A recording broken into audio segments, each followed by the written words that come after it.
Welcome to the Victorious Living Podcast. You're about to hear real stories of real people who have discovered the real hope of Jesus Christ. I'm Christy Overton Johnson, the founder and publisher of Victorious Living magazine. Since 2011, I've had the privilege of sharing the most amazing life stories. I never cease to be amazed at the life-transforming power of Jesus Christ. Today in our podcast, you're going to go deeper into these amazing God stories and hear from those who have overcome incredible odds and discover how they found a life of freedom. You can discover it too. I trust that you'll enjoy today's conversation between our host and our special guest. Thank you for listening, and be sure to share the hope you hear and the mission of Victorious Living. Welcome back to the Victorious Living Podcast. I'm your host, Brooke, on the mic with Kim and Blaine Witt. Thank you guys for joining us. Hey, how are you? Good morning. I'm super thrilled to host you both on the Victorious Living Podcast. You guys have an incredible ministry and you guys have an incredible testimony. And I know that what we shared today is going to impact those behind bars and those that have family members behind bars and those that just need encouragement. So we are just super excited to partner with you guys and to offer the hope of Christ to those that are lost, and to ultimately share testimonies of, wow, look what God did. And that's ultimately how we overcome, right? By the blood of the Lamb and the word of the testimony. So I'm super thrilled to share your testimony. Kim, thank you for hopping on with us today. We know that you have such a pivotal role in Blaine's life and in the ministry and everything you do. So we're very, very grateful that you were able to pop in and say hey with us today. Yeah. Thank you. I'm not going to stay long. I just want to give a shout out to the Victorious Living family and to the Xtreme Solutions family out there that are listening to this throughout the country. Yeah, absolutely. It's going to be exciting recording today. And Blaine, I read some of your story in the Victorious Living magazine, and I know a lot of people have their hands on that magazine and have been encouraged by your story. So I definitely want to highlight just where you've been. And I know that you can empathize deeply with those that are struggling against their own darkness. sure. Yeah, absolutely. All right, I'm going to step out now and turn this over to you guys. All right, we'll see you soon.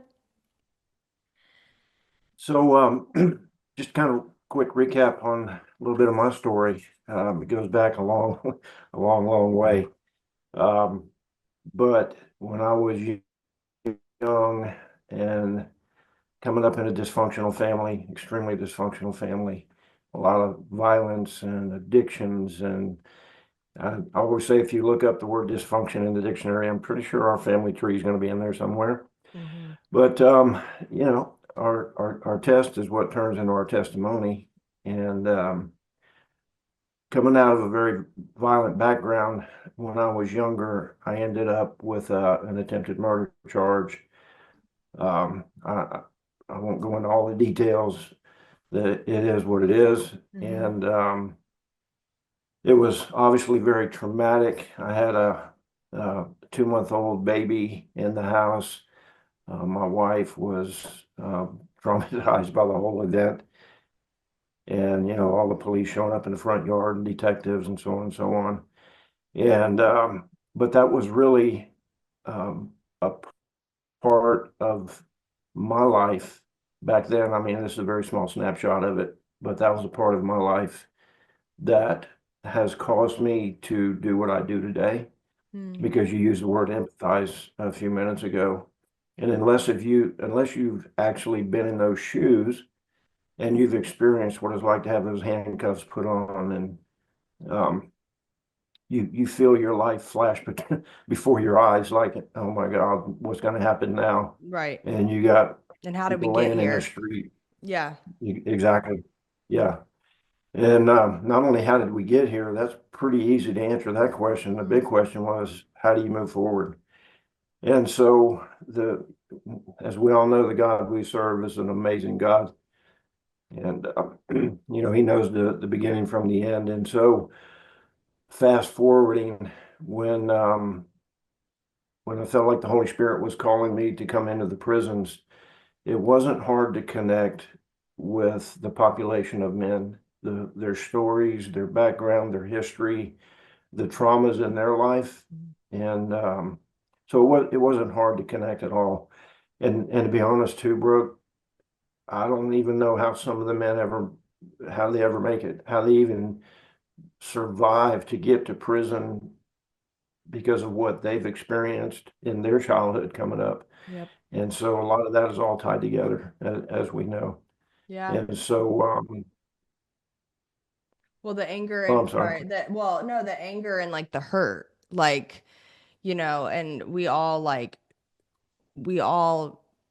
behave a certain way because of what we've been nurtured to behave. So it's like, yeah, there is that kind of nature nurture. Like we are born into sin naturally, but we're also Yeah, like absolutely. nurtured in a space. Like if you're in an environment that's extremely hostile and full of anger, and you're a little kid and when you're young, you have this like excited, vision for life and you're a sponge and that's why Jesus says to have faith Sure. like a child, because it's just a simple mind.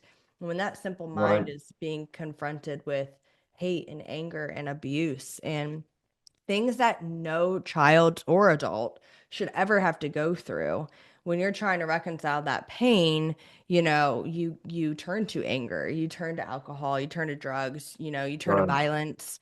And so, I've seen it too, like going into the prisons where you're just like, wow, like what you went through was an injustice to you.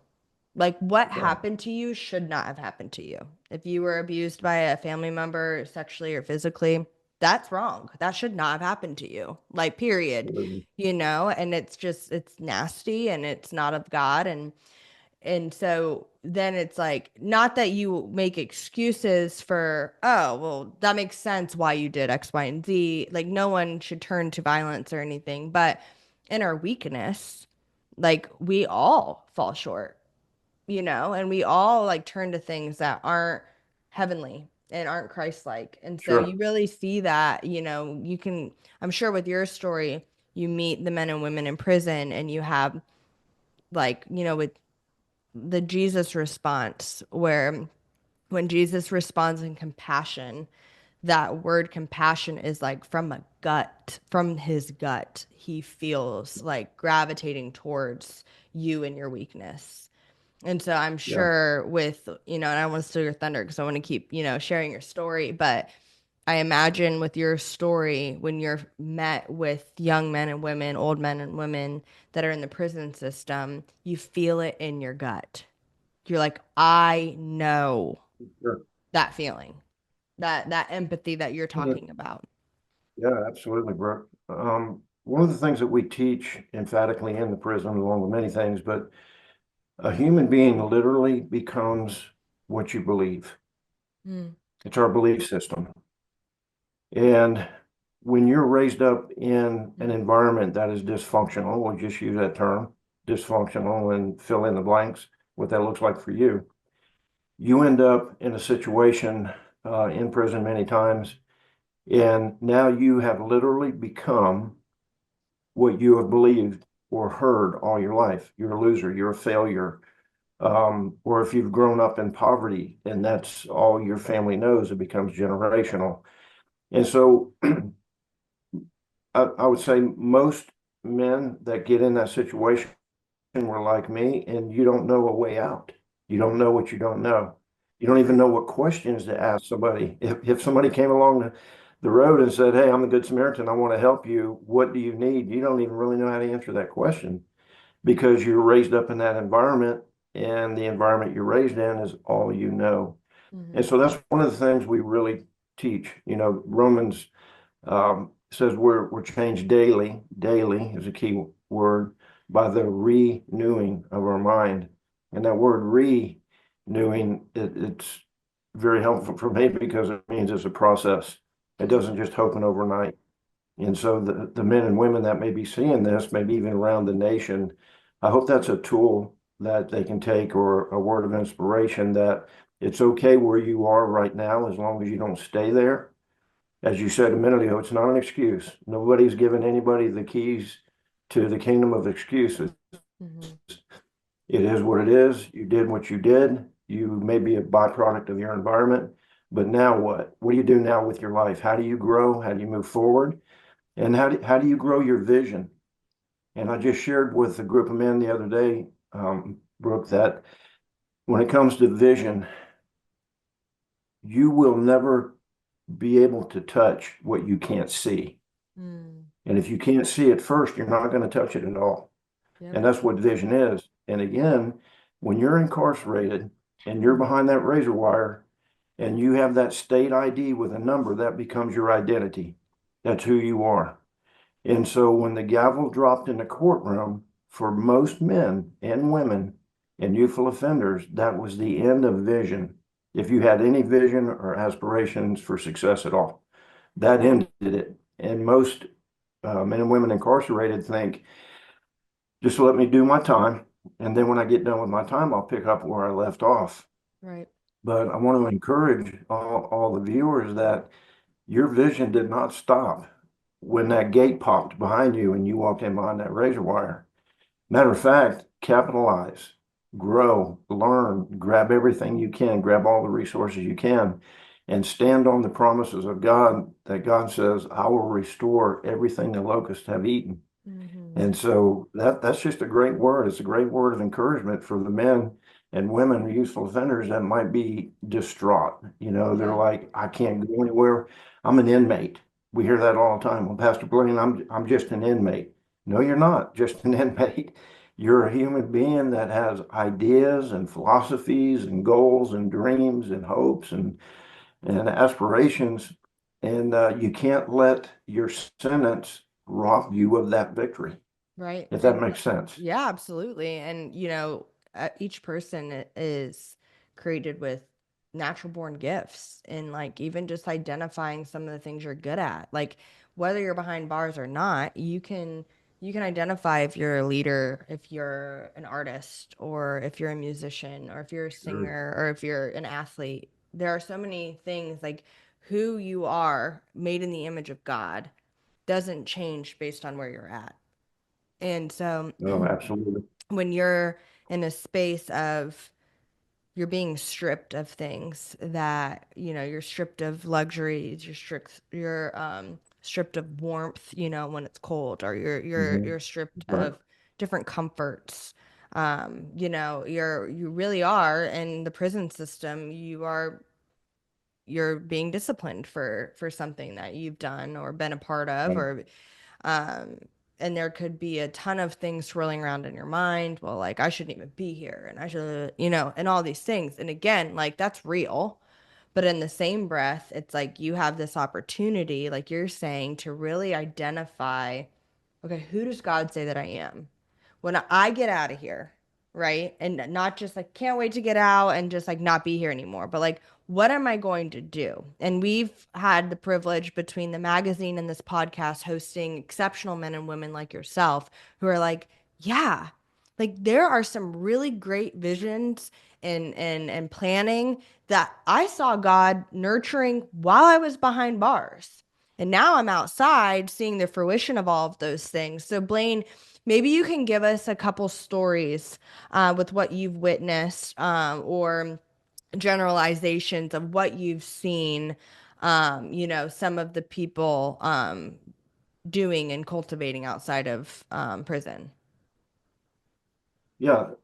So one of the things we strongly emphasize again behind the razor wire is you have to take the information, the classes that they're in, and there's a lot of them in our program. There's a lot of them, and it has to go from uh, information to a revelation that becomes perspiration. So in other words, you have to put some grease behind it. You have to put some elbows behind it, and you have to focus on who God has created you to be and what He wants you to do. And let me say this real quick too. You cannot allow the prison to define your identity. And so many, I've been doing this for 20 years, so many people behind the wire, Brooke, allow that little ID card to become their identity. And just because you went to prison, that did not change who God created you to be.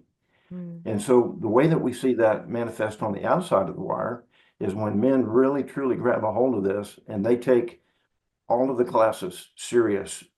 Finances is one. Just for instance, we just talked to a man 2 days ago who graduated out of a program 5 years ago, or EOS out of prison 5 years ago, and still facing some struggles out there. But he said, Pastor Blaine, I applied every single thing that I learned, all the leadership training you did, and he was one of our top leaders. All the classes and financing was one, and how to restore your credit. And he literally took everything that he learned and applied it to himself personally. And right now, on the outside, he is absolutely killing it. He's paid off all of his fines. He's paid over $20,000 in fines. He Wow. has his driver's license. He just bought a brand new car. He's getting married next month, Aw. and it's because of the application Yeah. of information, Yeah, right? absolutely. Application of revelation. Right. So that's just one of so many success stories we have of I men and love women that. coming out of prison. And it's day by day. It's starting small, right? Like everything. So it's like you're not going to arrive overnight. This isn't a microwave dinner. This is you take it Um, all in and you start little by little implementing things. We've known that for years when it comes to weight loss. Like, you can sit there and all you want, try to jump through hoops, but we know what yeah, works, right? Eat well and work out and yeah, make small changes. And so I love that you guys have an environment that really celebrates the small victories, and then you're able to see the fruition of like the big victories. yeah, Tell us a absolutely. little bit about your ministry, Xtreme Solutions. So yeah, give us a little bit of background of what you guys do, just more practical Yeah. steps. What we do is pretty big, actually. We have 43 classes, I think, Wow. going on any given week. It's basically a 3-year program. It's designed for men that are going to go to the gate between 3 and 5 years. And we have designed the classes to fit within that window. And one of the reasons why we did that too, Brooke, is the Florida Department of Corrections will not look at an offender's reentry as far as being successful until they've been out for 36 months. So there's a 3-year window that this individual has to really work hard and perform before they're ever recognized as a successful reentry. So we took that same 36-month philosophy, and I said, well, if it's good for them, it's going to be good for us. So we designed our program where it's 3 years. And so we go through everything, like I said, money management, how to restore your credit, parenting, marriage, anger resolution. Um, I have one class that I teach. It's called Your Crime and the Ripple Effect. All things become new. And of course, all of our classes, all of them are all Christ-centered, biblical. They're all based on the Bible. Mhm. But something that's very unique about our program, and I love, is that we welcome all faiths. You don't have to be a Christian to be in our program, because obviously God loved the world that He gave His Son, right? While And we were so we still don't. sinners, Christ died. Yeah. We're still sinners yet, Yeah. even still. Mm. And so, yeah, so that's a 36-month program, and then I don't think I know that a big portion of why we are successful, Christ, number one, is the center, but number two, it's all relational. Everything is about relationships. Mm. And so from the time a man walks through the doors of our dorm, we have our own dorm, F dorm, we have 202 beds. So the second a man walks through those doors, coming in with his bag of canteen and his books or whatever, he's new to our dorm, one of our guys is going to greet him at the door and immediately begin to find out, what are your needs? How can we help you? Do you need food? Do you need hygiene? Um, and so they're just going to give that, it's a warm welcome when they come into our dorm. Yeah, I And love that. if you've been around prison for just a minute, you know that is absolutely not the norm. Matter of Mm. fact, most guys coming to our dorm are like, whoa, wait a minute. I don't even know what's happening here. You Yeah, know, yeah, immediately it's a somebody's stark going to give you a soup. contrast. Yeah, it So is a stark contrast. for the men and women listening right now, how did they get access to this class? Is it only in certain places, or what's kind of the action steps? Okay. Man, that's a great question. I appreciate you asking that question too. Right now we're at Marion CI Okay. only. We were in three other prisons, and so we've kind of narrowed our focus. We're at Marion CI, and Marion right now is what they call an incentivized prison. So in order for an individual to come to this prison, they have to fit within the incentivized criteria, which means they have to be DR free. I think it's for uh, 12 months before they can qualify to be there. But they can go, no matter what prison they're in right now, they can go to their classification officer and put in a good adjustment transfer for Marion CI and specify that they would like to be in the reentry program for Xtreme Solutions. Okay. And so that's basically how, that's the starting place for it right there. Okay, awesome. No, I'm really glad that you were able to share that because I know there's probably going to be questions, and it's definitely appealing um to be able to be in a space. And I love also that you highlighted it doesn't matter if you're a Christian or not, just come join. Yeah, We're confident Jesus will meet you where you're at because he's done that to all of us, and he is gentle and kind, and he's a good shepherd and knows where we're at all times. So I love that. Blaine, I like to finish each episode with this question, and it's a thought-provoking question, and it's doesn't have to have a one-word answer. It's a conversation. But over the course of your life, um, what has become your favorite quality about God? Mhm. Well, that's a big one.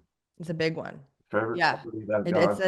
It's more I, like a 5-10 minute answer, not like a quick rapid fire. yeah, yeah. I believe for me, um, is God's ability to look at us for for who He created us to be, and not for what we've become. Mm, So He looks at us through the veil of the blood of Jesus. mhm. So I think the greatest quality is grace, because every day we we have to bathe in it. Yep. We have to be consumed by it. Again, No, it's true. It's life changing to see yourself the way God sees you, and not for your yeah, circumstance, not for what has been spoken over you. I mean, words create worlds. We're creating the image of God, and God created the world by speaking. So how yeah, much, power is in our tongue or in other people's tongues, power of life and death. That's like, wow. Like, and don't we know it? yeah, If God is our father and we're made in his image and he created life with his mouth, how much more can we do that? Because he's given us the Holy yeah, Spirit. And so it's a daily grind. It's a daily, discipline of just like if you teach principles of finances and you have to implement it, start small, right? It's the same thing with this. It's true. like even if you don't believe that you are lovely, that you are kind, that you are beautiful inside and out, that you are generous, that you are patient, that you have all these qualities that like God intended us for, and created us to have. Even if you don't believe it because you've been told otherwise or you've behaved otherwise, you have to start you have to start speaking it, because the things that he has spoken over us is much different than what our family members, what our spouses, what our kids, what our, prison guards have spoken over us, like, Sure. cruelty, anything like that. Our own thoughts, think about an earworm of a song, you can hum a tune, it can be stuck in your head all day, and you repeat it and repeat it and repeat it and repeat it and repeat it. What are the things that you're repeating? And I absolutely love that, because that is a quality of God that like is just will change your entire life, to know that he delights over you and sings songs over you and knows the thoughts in your head before they get there. That's an exceptional And, quality. uh, when you think about this, the world has a way of forging us into the world's image. And when you ask about a quality about God, what do you love? Is that God is continually saying, I love you, I created you, and you have some of my DNA in you. That is the quality that I've put in you. And God is constantly, instead of telling us how bad we are, he's constantly growing us up into his image. Yep. No matter what we do, no matter how bad we were that day, what the sin was that day, or how we didn't spend any time with God, God always comes back to center point and says, I love you. Yep. And I'm going to continue to grow you up in that. And I'm going to teach you and I'm going to train you and then be conformed in my image. Yep. And that's the beautiful thing about God. He's Absolutely. constantly conforming us in his image. Yep. And if That's for a those of beautiful thing. you who have heard this word sanctification, we just described it. So if you ever feel like you've been lost in like these big words, Yeah. that is the process of sanctification, of becoming more and more holy, sanctified, set apart. And I've shared this before on the podcast. I have to be careful because I'll get super preachy and I'll take an hour. But our justification is us putting our faith in Jesus Christ. We are covered by the blood of the Lamb, and his blood is worthy to cover us from all of our sins. That is, we are being justified, justification. And sanctification is us transforming more and more into his image, and to look more like his son. And so, when you sin, you don't lose your justification, your salvation in him. We sin, we're humans, we make mistakes, whether you've been saved 2 minutes or 27 years. We can make mistakes and we can sin and we can fall short all the time, but we are justified by him. And our sanctification is that process that Blaine's describing, and what Xtreme Solutions provides a space to start small, to start in prison, to start now, start today, making these steps. And ultimately, you definitely need to be, to save to be sanctified, but you don't have to be saved to go to Xtreme Solutions. So just start the process, and or if you feel like you're in a different state listening to this and you feel like you can't get access to this, start your own little small group. Look for resources that your chaplain might have, and build your own little community to really go, all right, when I get out, and have that faith, have that life in your tongue. When I start my business, when I'm reconciled with my family, when, and keep believing in that faith and keep making steps to create that community, which is exactly what Blaine and his wife, Kimberly, have, given their life so diligently to do. And so, Blaine, thank you so much for joining us on the Victorious Living podcast, and just sharing, your testimony and where God has taken you. It's been my pleasure. Thank you very much, Brooke. Thank God you. bless y'all. Thank you. Thank you for watching our broadcast. Are you an incarcerated brother or sister who needs encouragement? Write to us at Victorious Living Correspondence, P.O. Box 2751, Greenville, North Carolina 27836, or email us at hope@vlmag.org. To view Victorious Living magazine in its entirety, please have your chaplain contact us at 352-478-2098 or email us through our website at vlmag.org. We are happy to provide our Victorious Living magazine free of charge in bulk, with or without staples.